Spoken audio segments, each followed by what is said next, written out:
बिस्मिल्लाहिर्रहमानिर्रहीम।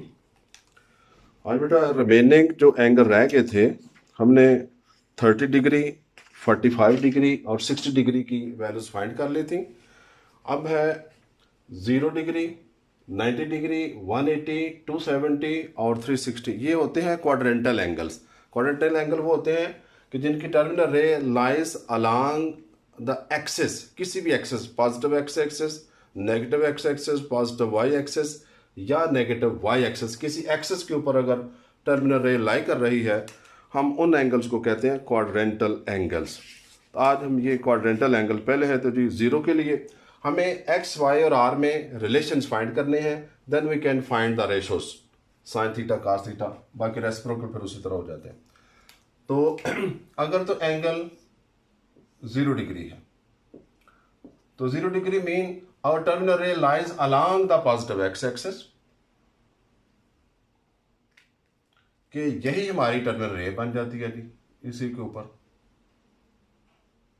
तो इसका ये मतलब हुआ है यहां पर आर जो होगा वो एक्स के इक्वल हो जाएगा। आर तो वैसे ये लेंथ होती है, तो जब ये सी के ऊपर लाई करेगा तो फिर आर और एक्स आपस में सेम हो जाएंगे and y becomes 0 on x axis, y is 0। बस इन्हीं रिलेशन की मदद से हम फिर ये फाइंड कर सकते हैं साइन, कास, टेन, सारे रिलेशन। तो for theta is equal to 0, r is equal to x and y is equal to 0। तो देन साइन थीटा यानी कि साइन 0, साइन होता क्या है y ओवर आर, तो y चूंकि 0 है, 0 over r it is 0, so sine 0 0। इसी तरह cos 0, cos होता क्या है x ओवर r, तो r और x चूंकि इक्वल है सो x over x this is 1, so cos 0 किसके इक्वल आ गया जी 1 के इक्वल। इसी तरह tan 0, tan क्या होता है y ओवर x, अब y 0 है ओवर समथिंग x, तो 0 और समथिंग 0 हो जाता है, सो tan 0 इज आल्सो 0। cos 0 1 है, sin 0 0 है, और cos यानी sin और tan 0 पर 0 ही है, cos 0 1 होता है। इसी तरह अगर जब हमारा एंगल के for theta is equal to 90 degree, जब थीटा 90 डिग्री का हो जाता है तो उसका मतलब है our terminal ray lies along the positive y axis, तो फिर वाई और आर आपस में इक्वल हो जाएंगे। इसका मतलब है y is equal to r and on y axis x is 0। तो बस ये आपको रिलेशन चाहिए एक्स, वाई, आर में, तो बाकी आप साइन, कास, टेन फाइंड कर सकते हैं। तो देन साइन 90, साइन होता क्या है y ओवर r, तो y और r चूंकि सेम है सो y भी r के इक्वल है और r है ही r है, तो r ओवर r कैंसिल होकर 1, सो sine of 90 degree is 1 and cos of 90, cos क्या होता है x ओवर r, x चूंकि 0 है ओवर r तो 0 ओवर समथिंग 0 हो जाता है, सो cos 90 0 हो गया, साइन 91। इसी तरह tan 90 हम देखते हैं, tan होता क्या है y डिवाइडेड बाई x, तो y तो r के इक्वल है, हम लिख लेते हैं r डिवाइडेड बाई x की वैल्यू क्या है 0, तो something over 0 it is infinite, ये आपको पता होना चाहिए।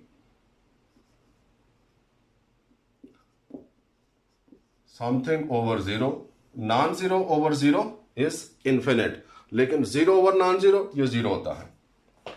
सो इनके आगे बाकी रेसिप्रोकल के आप इसी तरह फाइंड कर लेंगे। अब अगर मैं 180 के लिए करता हूं, for theta is equal to 180, तो उसमें ये रिलेशन क्या बनेंगे,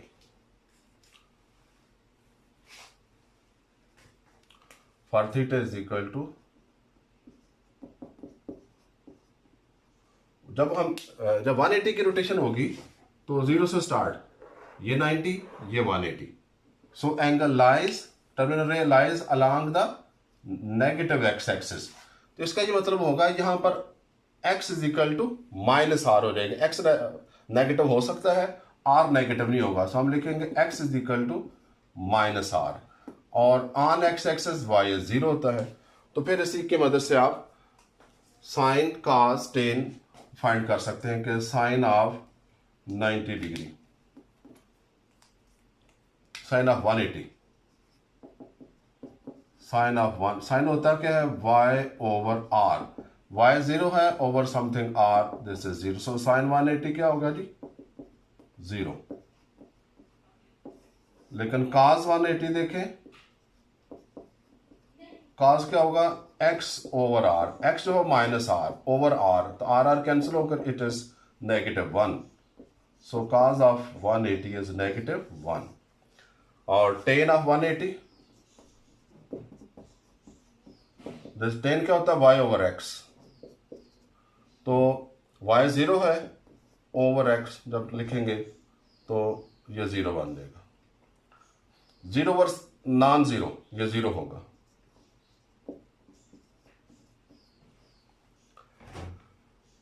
इसी तरह 270 के लिए भी मैं कर देता हूं, जब थीटा 270 हो जाएगा तो फिर रोटेशन क्या होगी, इसी तरह ये 0, 90, 180, 270 इधर आ जाएगा, मतलब उस वक्त इसकी rotation for theta is equal to 270। तो जब ये नेगेटिव वाई एक्सिस पे लाई करेगी उस वक्त, नेगेटिव वाई एक्सिस, तो उस वक्त आर जो होगा वो फिर लिखेंगे y is equal to minus r, and on y axis x तो 0 ही होगा। सो अगेन इन्हीं रिलेशन की मदद से फिर हम साइन कॉस टेन को सीक्वेंस सारे फाइंड हो जाएंगे। जब हम थीटा के इज इक्वल टू 360 देखते हैं तो 360 की रोटेशन क्या होती है, कंप्लीट रोटेशन बन जाती है कि ये 90 डिग्री, ये 180, 270, देन 360, मतलब 0 पर ही लाई करती है। तो जो 0 पर वैल्यूज आई थी वही 360 की फिर वैल्यूज आएंगी। इसके लिए भी r जो होगा x के इक्वल हो जाएगा, ये x is equal to r हो जाएगा प्लस r, और y 0 हो जाएगा, सेम वही आ जाता है जो 0 डिग्री के लिए, तो इसलिए वैल्यूज भी सेम आएंगे। तो मैंने बेटा अभी हम वो टेबल बनाते हैं, ये टेबल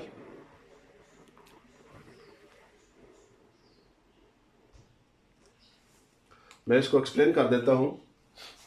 ये थीटा की वैल्यूज फर्स्ट कॉलम में मैंने दोनों में लिखी है, डिग्री में भी रेडियन में, 0 डिग्री लिख लें या 0 रेडियन में एक ही बात है, लेकिन 30 डिग्री π/6 रेडियन, 45 π/4 रेडियन होता है, 60 डिग्री π/3 रेडियन है। तो ये रेडियन में भी आपको नजर आ रहा है और डिग्री में भी नजर आ रहा है, और वैल्यू सारी मैंने समराइज कर दी इस टेबल में। ये टेबल आप लोग नोट कर लेना, लिखा हुआ है, वीडियो देखकर आप इसको नोट कर लेना। हम अभी करेंगे 9.3 एक्सरसाइज, इसमें ये टेबल यूज होगा, तो वैल्यूज आपके सामने रहने चाहिए, आप लोग लिखकर वैल्यू ये टेबल अपने सामने रखना है। जब आप ये क्वेश्चन सॉल्व करेंगे तो ये टेबल आपके सामने लिखा होना चाहिए।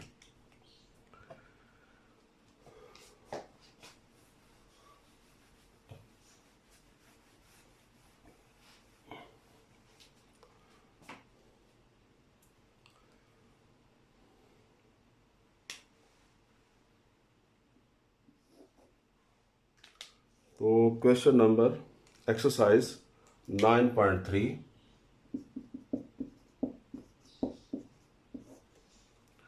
इसमें फर्स्ट क्वेश्चन है वेरीफाई द फॉलोइंग। जस्ट आपने ये वैल्यूज पुट करनी है और न्यूमेरिक कैलकुलेशन है। मैं इसका जी लास्ट पार्ट क्योंकि रेशियो में आ रहा है वो करने लगा, बाकी क्वेश्चन नंबर 1 का लास्ट पार्ट है। ये है sine square π/6 ratio sine square π/4 ratio sine square π/3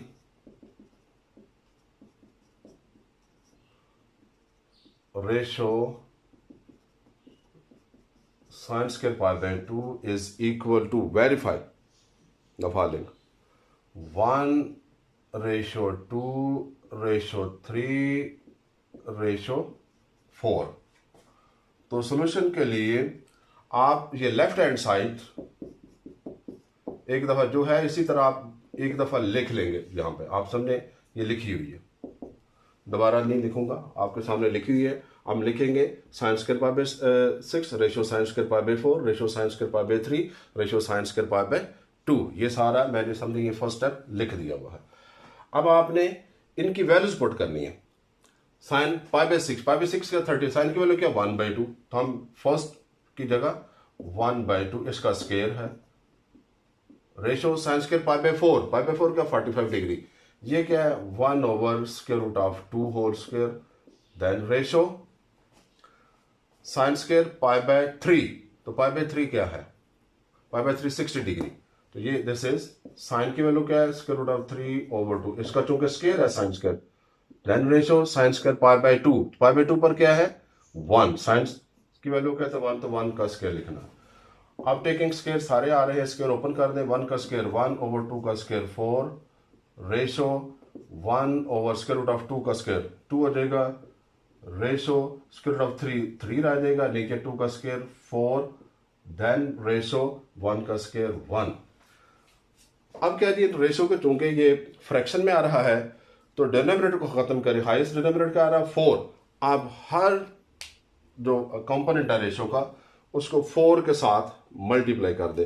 तो नेक्स्ट स्टेप में हम चले करते हैं जी, 4 multiply by 1/4 ratio 4 multiply by 1/2 ratio 4 multiply by 3/4 ratio 4 multiply by 1। तो ये जो 4 है हमने हर किसी के साथ लिखा, हर किसी के साथ 4, हर किसी को 4 के साथ हमने मल्टीप्लाई कर दिया। अब यहां से 4 कैंसिल हो जाता है, ये 2 1 दा 2 2 दा आता है, ये 4 भी कैंसिल हो जाता है। बाकी जो हमारे पास बचता है हम देखें इसको, तो इधर सिर्फ 1 बच रहा है। रेशो इधर 2 1 दा 2 आ गया, रेशो इधर 3 1 दा 3 आ गया, रेशो इधर 4 multiply by 1 4 as required right hand side. तो this is equal to our right hand side, hence verified. ये हो गया जी।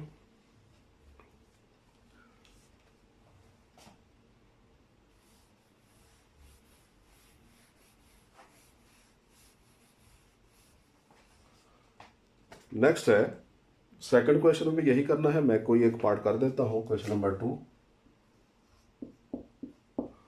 का पार्ट फर्स्ट देख लें जी, सेकंड में तो एक ही वैल्यू है। फर्स्ट पार्ट एवेलुएट, इसके पास वैल्यू फाइंड करना है। 10 pi by 3 minus 10 pi by 6 over 1 plus 10 pi by 3 multiply by 10 pi by 6। तो बेटे इसमें डायरेक्ट वैल्यूज पुट कर दें। 10 तो 10 ये लास्ट कॉलम जो है, और पाई बाई 3 क्या है जी 60 डिग्री, तो 10 60 क्या है स्क्वायर रूट ऑफ 3। सो हम लिखेंगे square root of 3 minus 10 pi by 6, pi by 6 का 30 डिग्री, और 10 क्या है 10 30 1 by square root of 3 divided by 1 plus 10 pi by 3 पे स्क्वायर रूट ऑफ 3 है, multiply by pi by 6 10 pi by 6 पर 1 over square root of 3। अब भी अगर हम देखें तो ये स्क्वायर रूट ऑफ 3 के साथ कैंसिल हो सकता है, लेकिन अगर मैं ना कैंसिल करूं, क्योंकि नोमिनेटर में भी एलसीएम स्क्वायर रूट ऑफ 3 आ जाएगा, डिनोमिनेटर में भी एलसीएम स्क्वायर रूट ऑफ 3 आ जाएगा, वो बाद में भी कैंसिल हो जाएगा। तो इधर भी स्क्वायर रूट ऑफ 3 एलसीएम ले लेते हैं, तो ये square root of 3 multiply by square root of 3, square root of 3 का स्क्वायर -1 उसी तरह, और डिनोमिनेटर में एलसीएम स्क्वायर रूट ऑफ 3 आ जाता है, तो ये स्क्वायर रूट ऑफ 3 1 के साथ मल्टीप्लाई होगा, तो इधर आ जाएगा स्क्वायर रूट ऑफ 3 प्लस ये स्क्वायर रूट ऑफ 3 इस 1 के साथ, तो ये भी स्क्वायर रूट ऑफ 3। तो ये जो कॉमन डिनोमिनेटर है ये फिर कैंसिल हो गया। बाकी हमारे पास क्या बच रहा है स्क्वायर रूट ऑफ 3 का स्क्वायर 3 आ जाएगा -1 divided by square root of 3 plus square root of 3, तो ये हो जाता है 2 टाइम्स स्क्वायर रूट ऑफ 3, तो 3 - 2 2/2 टाइम्स स्क्वायर रूट ऑफ 3, तो फिर ये 2 कैंसिल होकर वी हैव 1/√3। ये इसका आंसर आ जाता है इस एक्सप्रेशन का। जैसे हमने क्या किया, 10⁵3 और 10⁵6 की वैल्यूज पुट की हैं, बाकी न्यूमेरिक कैलकुलेशन है वो आप कर सकते हैं जैसे चाहे। मैंने इधर कैंसिल नहीं किया, आप कैंसिल करके फिर भी आप कर सकते हैं।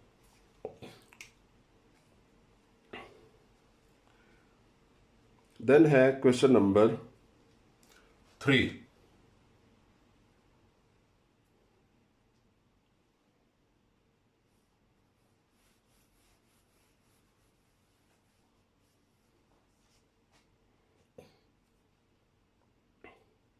Verify the following when theta is 30 and 45।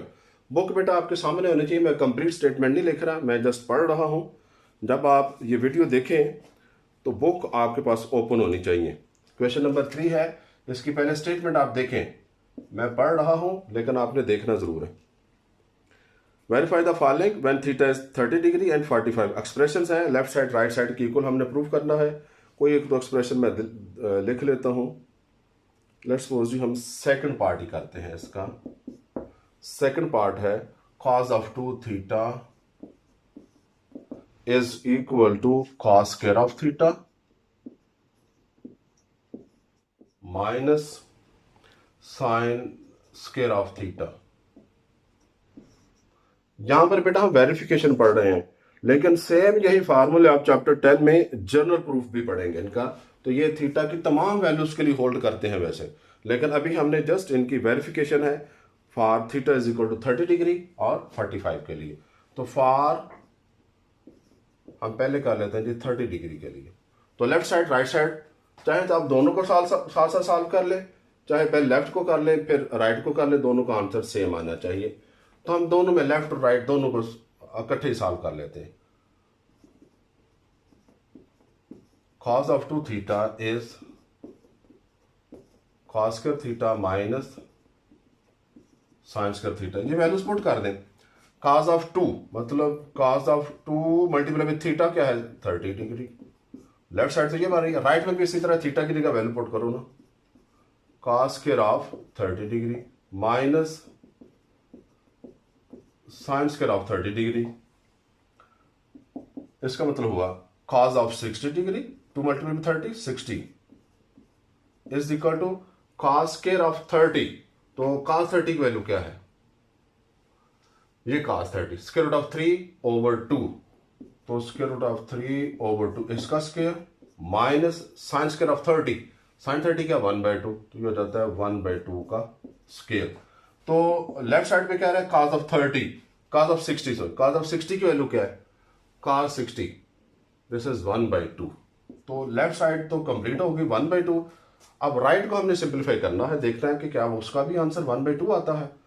तो स्क्वायर रूट ऑफ 3 इसका स्क्वायर 3 नीचे 2 का स्क्वायर 4 माइनस 1 का स्क्वायर 1 और 2 का स्क्वायर 4। लेफ्ट को बस आप राइट को सिंप्लीफाई करेंगे, वी हैव एलसीएम 4, तो 3 माइनस 1, 3 माइनस 1 क्या आ जाता है जी 2 नीचे 4, तो ये भी 1/2।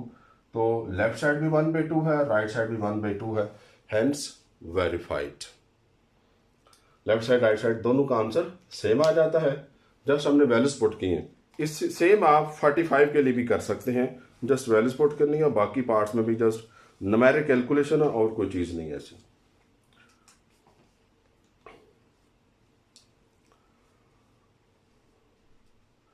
अब है जी इंपॉर्टेंट क्वेश्चन है question number 4।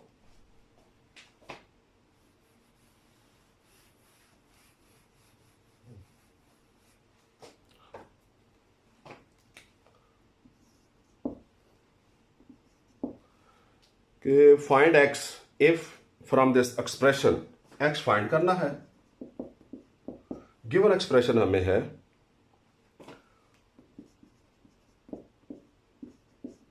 tan square of 45 minus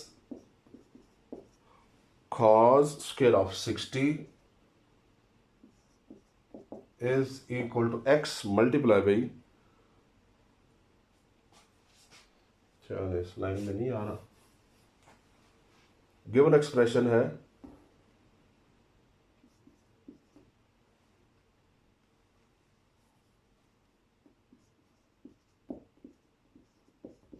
tan square 45 minus cos square of 60 degree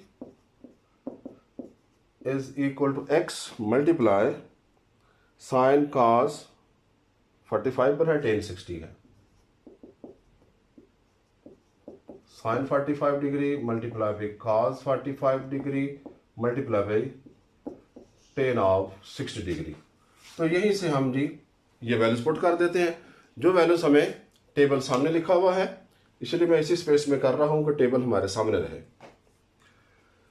इनकी वैल्यूज पुट कर दें।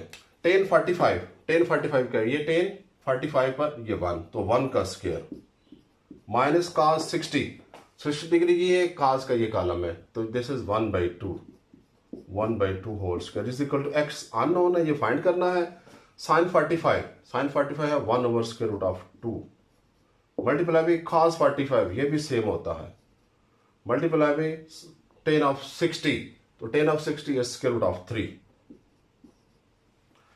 तो left side side 1 minus 1/4 is equal to x multiply by √2 √2 का स्क्वायर हो जाएगा, तो ये आ जाता है 1/2 मल्टीप्लाई बाई √3। इसको भी आप इधर एलसीएम कर लेते हैं, तो एलसीएम 4, दिस इज 4 minus 1, और इसको अगर हम देखें this is x multiply by √3/2, तो ये क्या आ जाता है 4 minus 1 3, तो we have 3/4 is equal to x times √3/2। x को इधर आ जाने, तो 2 इधर आकर मल्टीपल हो जाएगा, √3 इधर नीचे डिवाइड हो जाएगा। So we have 3/4 multiply by 2/√3, this is equal to x, और x इज इक्वल टू, हम इसको इस तरह भी लिख सकते हैं, 2 तो कैंसिल हो गया, दिस इज 2, लेकिन √3/3 अगर ये इस तरह की, मैं इधर इसको थोड़ा सा एक्सप्लेन कर देता हूं। अगर आपके पास ये चीज आ रही हो a/a स्क्वायर रूट, तो आपको ये याद रहना चाहिए, a को हम लिख सकते हैं √a मल्टीप्लाई बाई √a, नीचे √a एक कैंसिल हो जाता है, तो √a, मतलब यहां से अगर हम डायरेक्ट इधर देखें ये कैसे आया, तो दोनों है क्वांटिटी सेम है, एक पर स्क्वायर रूट है, एक पर स्क्वायर रूट नहीं है, तो आपने इस तरह याद रखना है, जहां पर नहीं है वहां पे स्क्वायर रूट चला जाता है, दूसरे वाला खत्म हो जाता है, और इसकी कैलकुलेशन करके मैंने बताई है। अगर ये दूसरी फॉर्म हो कि √a/a हो, ऊपर स्क्वायर रूट हो नीचे नहीं है, तो फिर क्या होगा, फिर इस a को हम इसी तरह लिख लेंगे √a मल्टीप्लाई बाई √a, फिर a के स्क्वायर रूट कैंसिल हो जाएगा, तो 1/√a, यानी कि जहां पर स्क्वायर रूट नहीं था वहां पर आ गया, और जहां पे था वो खत्म हो गया। तो फिर ये 3 यहां पे स्क्वायर रूट नहीं है, तो यहां पर स्क्वायर रूट आ जाएगा और ये 3 खत्म हो जाएगा, तो हम इसको फिर लिख सकते हैं, नीचे 2 आ रहा है, दिस इज √3/2, वरना यहां पे √3 को 2 दफा लिख लेना, तो फिर जो वही आंसर आ जाएगा। नेक्स्ट है जी क्वेश्चन नंबर 5 और 6। तो 5 में है जी find the values of the function of the following quadrantal angles. Quadrantal angles ये है 90, 180, 270, 360। तो अब इनमें से ये सारे के सारे क्वाड्रेंटल हैं, मतलब इनके ये को टर्मिनल एंगल्स होंगे। इनकी टर्मिनल रे कहीं ना कहीं या तो इस पे लाई करेगी, या इस पे, या 270 पे, या 360 पे। तो जब टर्मिनल इनमें किसी पे लाई करेगी, हम डायरेक्ट फिर यही वैल्यूज लिख देंगे कि इसकी ये वैल्यू होगी जी।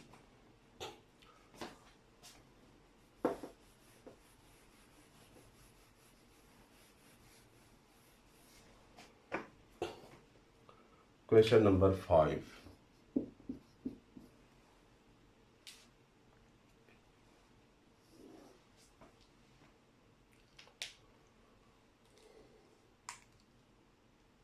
पहला है पार्ट 1 -π। तो अगर बेटा हम देखें क्वाड्रेंटल एंगल्स, ये 0 है, ये π/2 या 90 डिग्री, ये 180 होता है, या इसको हम पाई कहते हैं, और ये 270 या 3π/2, ये फिर 360 डिग्री या 2π भी इसको हम कह सकते हैं। अगेन फिर उसी तरह हम देखते हैं स्टैंडर्ड एंगल यही रहते हैं। अब -π, तो -π का मतलब क्या होगा, नेगेटिव रोटेशन है, -180, इधर ही आ जाएगी +180 की। सो हम इतना सिर्फ एक ये सेंटेंस लिखेंगे, ये है तो ऑब्जेक्टिव के लिए, कि terminal arm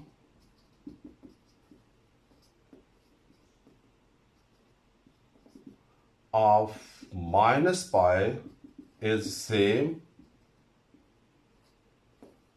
as that of +π. तो so sine of -π is sine of +π, और साइन पाई क्या है, 0 है। इसी तरह cos ऑफ -π इज cos, चूंकि टर्मिनल आर्म सेम है, पाई और -π की वैल्यू भी सेम होगी, इज cos +π पे क्या है, -1 है, और tan of -π is equal to tan of +π, so this is 0। तो सेम अगर हम कोई एक और पार्ट देखते हैं, लेट्स सपोज जी कोई भी एक, ये लास्ट पार्ट है 407 डिवाइडेड बाय 2π।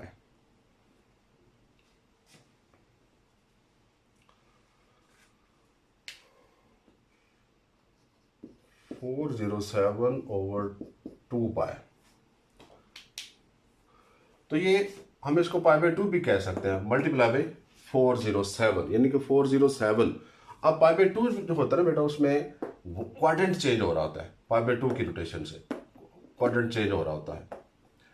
तो ये है 407 टाइम्स π/2।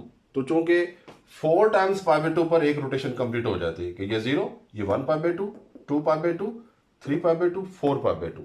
फिर इसी तरह करेंगे 8π/2, 12π/2, 16π/2, 20π/2 पे रोटेशन कंप्लीट होती चली जाएगी। तो हम देखेंगे जी लास्ट अल्टीमेटली 407 जो है, फिर हम इसको 4 पे डिवाइड करते हैं और गेट द रिमाइंडर। तो पहले तो 10 पे जी 40 आ जाता है, फिर रिमेनिंग 7 है, फिर 1 पर 4 रिमाइंडर 3 आता है। तो हम इसको देखें तो ये 101 का मतलब है कंप्लीट, 101 कंप्लीट रोटेशंस है, 101 कंप्लीट रोटेशंस है, प्लस ये 3 टाइम्स π/2 आता है, तो ये 0π/2, 1π/2, 2π/2, 3π/2। तो अल्टीमेटली इसकी जो टर्मिनल रे है वो आके रुकेगी 3π/2 पे। तो फिर हम इसी तरह लिख लेंगे the terminal arm of 407 π/2 is same as that of 3π/2। तो फिर उसी तरह sine of 407 π/2 is same as sine of 3π/2। Sine 3π/2 क्या है जी, साइन 3π/2 -1। इसी तरह cos of 407 π/2 is equal to cos of 3π/2। cos 3π/2 क्या है जी, 0। And tan of 407 π/2 is equal to tan of 3π/2। और tan 3π/2 क्या है, नेगेटिव इन्फिनिट। तो इसी तरह हमने देखना है टर्मिनल रे कहां पे आके लाई कर रही है, इन्हीं क्वाड्रेंटल एंगल में से 90, 180, 270, 360 में से किसी पे लाई करेगी। तो बाकी भी हम देख सकते हैं, ये -24, 30 है। तो उसको भी आपने पाई की, जब π/2 में या पाई की फॉर्मेट में लिखेंगे तो हम इसको इसमें सॉल्व कर सकेंगे। क्वेश्चन नंबर 6 है, find the values of the trigonometric function of the following angles. अब इन एंगल्स की वैल्यू फाइंड करना है। तो ये चलें जी, हम नेक्स्ट लेक्चर में इसको कवर करेंगे। नेक्स्ट लेक्चर के साथ फिर ये क्वेश्चन करके फिर हम 9.4 स्टार्ट कर लेंगे। चलिए आज के लिए इतना काफ़ी है। Thank you.